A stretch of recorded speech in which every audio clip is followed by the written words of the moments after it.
Em 1517, um monge alemão pregou 95 teses numa porta de madeira, e o mundo nunca mais foi o mesmo. Mas aqui está o que ninguém te conta. A reforma protestante não nasceu de um homem movido pelo Espírito Santo. Nasceu de uma crise política, de ambição territorial e de uma teologia construída à força de contradições. Fique até o final, porque as provas estão nos documentos históricos.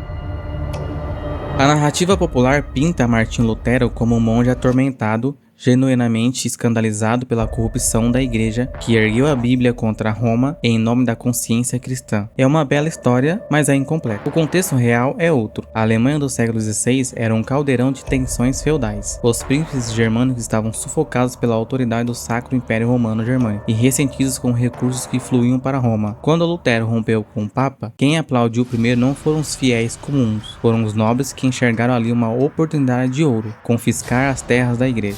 Hilaire Belloc documenta isso em sua obra Como Aconteceu a Reforma Protestante, com precisão cirúrgica. Segundo ele, sem o apoio político dos príncipes eleitores de Saxônia, Lutero teria terminado como Jan Hus, queimado. O que salvou Lutero não foi a verdade de sua doutrina, mas a conveniência dela para o poder secular. Aqui mora um dos fatos mais silenciados sobre a reforma. Ela foi, na prática, a maior pilhagem de propriedade eclesiástica que o Ocidente já viu. Mosteiros, conventos, hospitais, escolas, tudo administrado pela igreja havia séculos, foi confiscado pelos príncipes que aderiram ao luteranismo. Erin Carroll, em sua obra Uma História da Cristandade, demonstra que esse processo empobreceu populações inteiras que dependiam dessas instituições para a saúde, educação e assistência social. A Inglaterra é o caso mais escancarado. Henrique VIII não rompeu com Roma por convicção teológica. Rompeu porque o Papa Clemente VII não lhe concedeu a anulação do casamento com Catarina de Aragão. A chamada Reforma Inglesa foi, nas palavras do próprio Belloc, um divórcio com consequências dogmáticas, não o contrário. O povo britânico perdeu 800 anos de vida monástica por capricho de um rei. Lutero criou o princípio da sola scriptura, a ideia de que somente a Bíblia teria autoridade sobre a fé cristã. Parece razoável à primeira vista, mas um problema lógico devastador nessa proposição. Esse princípio não está em lugar nenhum da Bíblia. Em nenhuma passagem das Escrituras está escrito que as Escrituras são a única fonte de revelação. São Paulo instruiu aos Tessalonicenses a guardarem as tradições recebidas, seja por palavra, seja por carta. O próprio evangelista João afirma que nem tudo que Jesus fez foi escrito. São Roberto Bellarmino, jesuíta e doutor da igreja, desmontou a sola escritura peça por peça em suas obras intituladas de Disputas sobre as Controvérsias da Fé Cristã, obra escrita no calor do debate do século XVI. Seu argumento central: quem decide qual interpretação bíblica é correta? Cada indivíduo? Se sim, então não há autoridade, há apenas opiniões multiplicadas ao infinito. E foi exatamente isso que aconteceu. Cristo disse: pelos frutos os conhecereis.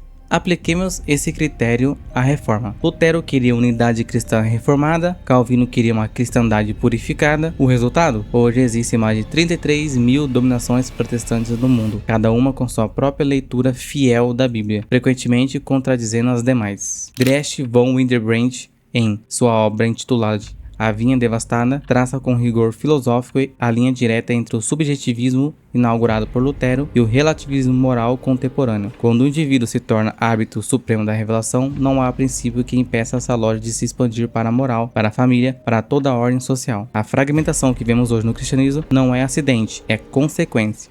Diante do cisma, a igreja não ficou paralisada. Convocou o Concílio de Trento de 1545 a 1563, um dos eventos mais importantes da história eclesiástica, e promoveu de dentro para fora uma reforma genuína. Trento não foi uma reação defensiva e covarde, foi uma afirmação solene e sistemática da doutrina católica sobre justificação, sacramentos, tradição e sagrada escritura. Definiu com precisão que a igreja sempre acreditou, mas que o contexto polêmico exigiu que fosse declarada formalmente. A bula Exsurge Domini de 1520 do Papa Leão X já havia condenado 45 preposições de Lutero antes disso.